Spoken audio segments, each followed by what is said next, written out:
পথযন্ত্রণায় ক্লান্ত এলাকাবাসী, শিল্প তালুকে পথ অবরোধ। রিমঝিম বৃষ্টি নয়, সূর্যদেব মুখ লুকিয়েছেন প্রায় 1 মাস। মাঝে মাঝে নেতাদের মতো উঁকি মারছেন তিনি। অযোধ্যারায় বৃষ্টি, শিল্পবান্ধব শিল্প তালুক, গোপালপুর বাঁশকোপা শিল্প তালুক। শিল্পবান্ধব পরিবেশের সুন্দর উপহার চরম বেহাল রাস্তা, চরম দুর্ভোগ, চরম পথযন্ত্রণা। 8 গ্রামের বাসিন্দাদের চলাচলের পথ গোপালপুর বাঁশকোপা প্রধান সড়ক। 2 school, bank, BEd college, panchayat office, যাতায়াতের পথ। 8 গ্রামের বাসিন্দারা এই পথেই যাতায়াত করেন। অজস্র হাজার হাজার শ্রমিক এই পথেই যাতায়াত করেন। স্কুল পড়ুয়ারা ছোট্ট ছোট্ট সাইকেল নিয়ে এই পথেই যাতায়াত করেন। দাঁড়িয়ে থাকে দানবের মতন লম্বা লম্বা ডাম্পার, লরি, ট্রেলার, আর খানা খন্দে ডোবায় ভরা রাস্তা। বলবেন কি তাকে রাস্তা? মুখ লুকাতে হয় যদি বলেন এ রাস্তা রাস্তা। খানা খন্দে ডোবায় ভরা চলাচলের পথ। গোপালপুর বাঁশকোপা শিল্প তালুক রাজ্যের প্রথম পঞ্চায়েত পরিচালিত শিল্প তালুক। তার প্রধান রাস্তা গোপালপুর বাঁশকোপা রাস্তা। গোপালপুর বাঁশকোপা শিল্প তালুকের প্রধান সড়ক যা ছিল 16 সালে আড্ডা নির্মাণ করে দিয়েছিল। সময় পার 9 বছর, মাস 10 পরই ভোট। পঞ্চায়েত মন্ত্রী তথা দুর্গাপুরের জোড়াফুলগড়ের কথিত অভিভাবকের বিধানসভা অঞ্চলের প্রধান শিল্প তালুকের অন্যতম প্রধান সড়ক চরম বেহাল। কি বলছে স্কুল পড়িয়া? শুনলে লজ্জা পাবেন। পড়ুয়া বলছে, এমন সুন্দর রাস্তা আর কোথাও দেখা যায় না, আমি এমন সুন্দর রাস্তা দেখিনি। তারপরেই পড়ুয়া বলে, প্রায় দিনই ছোটোখাটো দুর্ঘটনা ঘটে। ছোট্ট পড়ুয়ার কথায় রাস্তাটা সারানো উচিত। পড়ুয়াদের কথায় একদিন বড় দুর্ঘটনা ঘটবে। ছোটোখাটো দুর্ঘটনা ঘটতেই থাকে। অবশেষে পথযন্ত্রণায় কাতর এলাকাবাসীরা পথ অবরোধে নামেন মহিলারা, স্কুল পড়ুয়ারা। পুলিশ আসে। এলাকাবাসীদের কথায় পঞ্চায়েত মন্ত্রী প্রদীপ মজুমদার, আড্ডার চেয়ারম্যান কবি দত্ত, জেলা শাসক সবাইকে আবেদন করা হয়েছিল রাস্তা সংস্কারের জন্য, কিন্তু কোনো উদ্যোগ নাই। কেউই আসেন না এই রাস্তা পরিদর্শনে। বড় দুর্ঘটনা ঘটলে হয়তো তখন সান্ত্বনা দিতে আসবেন তারা।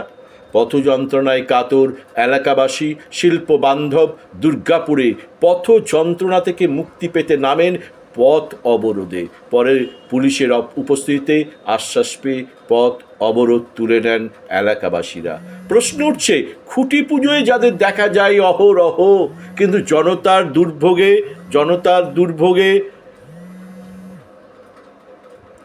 জনতার দুর্ভোগের কথা শুনতে এদের দেখা যায় না। তাই আদৌ কি পথ যন্ত্রণা থেকে মুক্তি পাবেন এলাকাবাসী থেকে ছোট্ট ছোট্ট পড়ুয়ারা? প্রশ্নটা রয়েই যায়।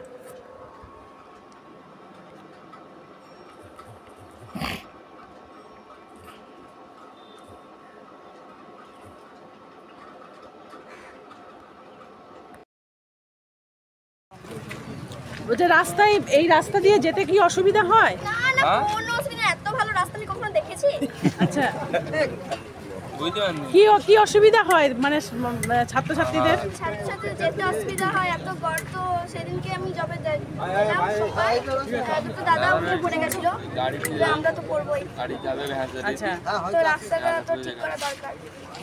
কতদিন ধরে এরকম অবস্থা রাস্তা? অনেকদিন ধরে। আগে আমি গাড়িতে যেতাম, এখন আমি সাইকেল চাই। আচ্ছা, কি নাম তোমার?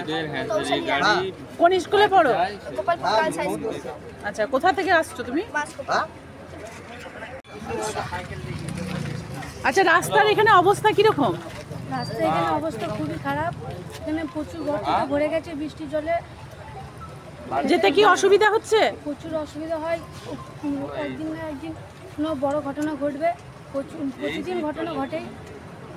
আমাদের স্কুল যেতে প্রচুর অসুবিধা হয়, তার জন্য রাস্তাটা বাগানো দরকার। কোথায় বাড়ি তোমার? বাঁশকোপা থেকে আসি আমরা। আচ্ছা, কোথায় কোন স্কুলে যাচ্ছ? Gopalpur high school. আচ্ছা, কি নাম? অনিরুদ্র বাবু। আজকে আপনারা রাস্তা অবরোধে কেন বসেছেন? রাস্তা অবরোধের জন্য এই জন্যই বসেছি, রাস্তার কি বেহাল দশা এখানে সবাই দেখতে পাচ্ছে, এখানে 8টা গ্রামের লোক যাওয়া আসা করে এবং 2টো হাই স্কুলের ছেলেমেয়েরা এখানে যাওয়া আসা করে। নিত্যদিন অ্যাক্সিডেন্ট হচ্ছে। এর আগে আমরা পঞ্চায়েত মন্ত্রীকেও আমরা চিঠি দিয়েছি বা জানিয়েছি এবং এডিডিএ চেয়ারম্যান কবি দত্ত মহাশয়কেও আমরা চিঠি দিয়েছি এবং ডিএম অবধি আমরা চিঠি দিয়েছি। 1 বছর আগে এসে বলে গিয়েছিল যে ঠিক আছে আমরা রাস্তা করে দেবো, তাই 1 বছরও ওনাদের কোনো সময় হয় নাই আর ওদের দেখাও পাওয়া যায়নি। তাই আমরা আজকে রাস্তা অবরোধ করতে বাধ্য হয়েছি। আর এর যতক্ষণ না সুরা হবে ততক্ষণ আমাদের এই আন্দোলন চলবে। কখন বসেছেন আপনারা? আমরা বসেছি 8টা থেকে। কি নাম আপনার? আমার নাম মানস দত্ত।